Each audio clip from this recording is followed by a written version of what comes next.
coming to the stage, we have Chuck Charles.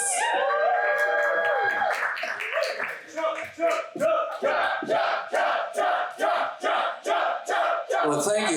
I don't know what a bigger honor is, that chant or having Big Warren from Friday bring me up.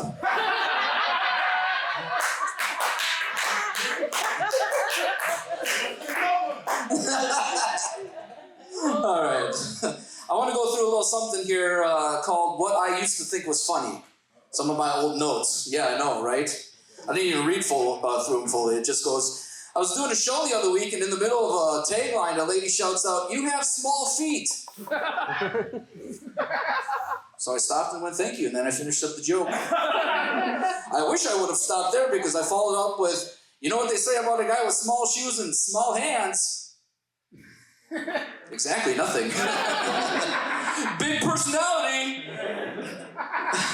What I should have said was, hey, it is no small feat to walk on these. Yeah,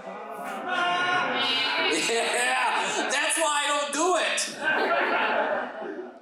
This did remind me of a time that I was at a live broadcast. I used to work in radio. Lady came up to me, used to listen to me for a while. She never met me before, and she goes, "You sound taller."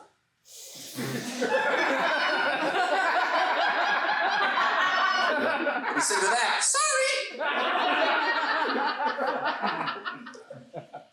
Guess that means I look taller in radio, because you just hear, 5'6" be sounding 6'5".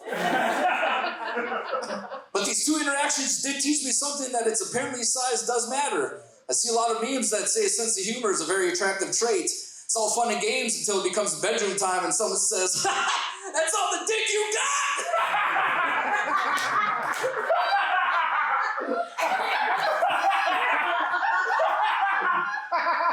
Not that it's ever happened or anything. All right. Now that fun segment's over. I don't know. I had fun with this one last night, so I'm going to do it again. It's Monday, a big day this past Monday. We had Valentine's Day on Saturday, but Monday, did we all have a great old white dude's day? Did the fairy god president come and leave you a 40% off sticker? Yeah? The fairy god president? Yeah. Abraham Washington Carter? If you were bad, though, it was only 10% off. Shame on you. Still getting that purple mattress. They're still getting you in the door.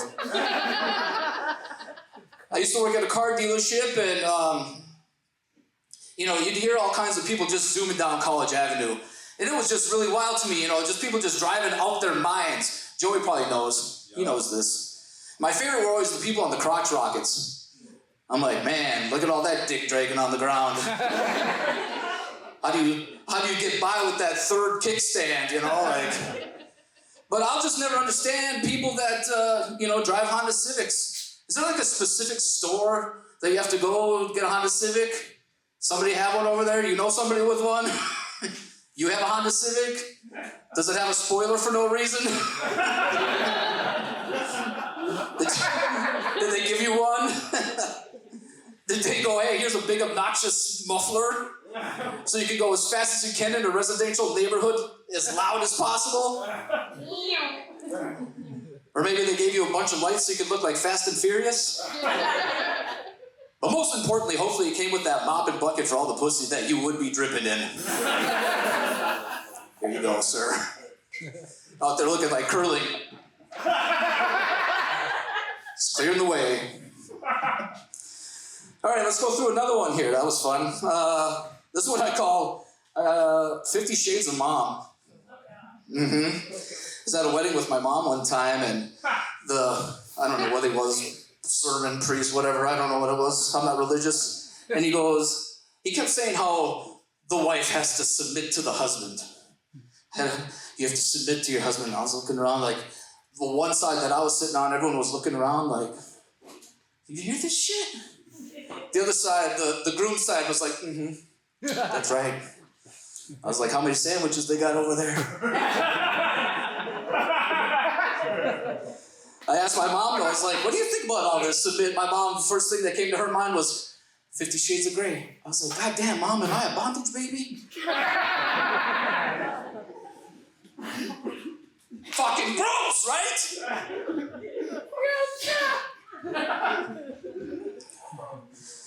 All right, let's see if I got one more in me. You know, my daughter, she says a lot of, just messes me up, but she's 7 years old. She's got a lot to say nowadays. I miss the days when she couldn't talk, you know? She used to be getting after it in a little baby bouncer, watching nursery rhymes on Netflix. I'd pick her up because she's so precious and beautiful.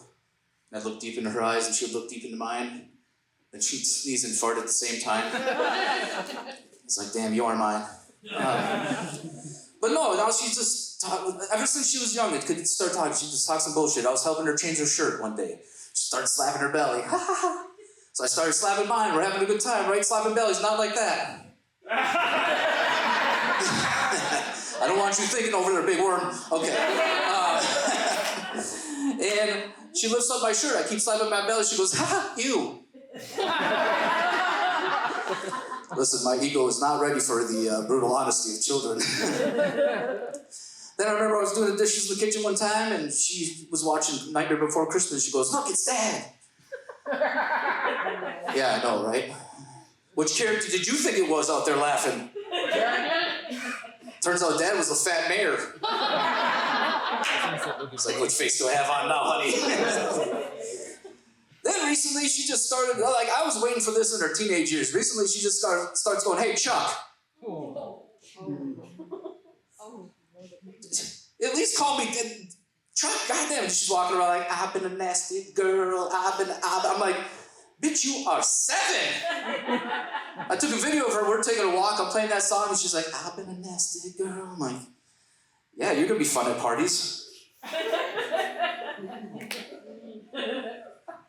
Used to tell her that she'd be pulling her legs over her head when I change her diaper. I'm like, honey, it's not a frat party. All right, I'm in Chuck, thank you.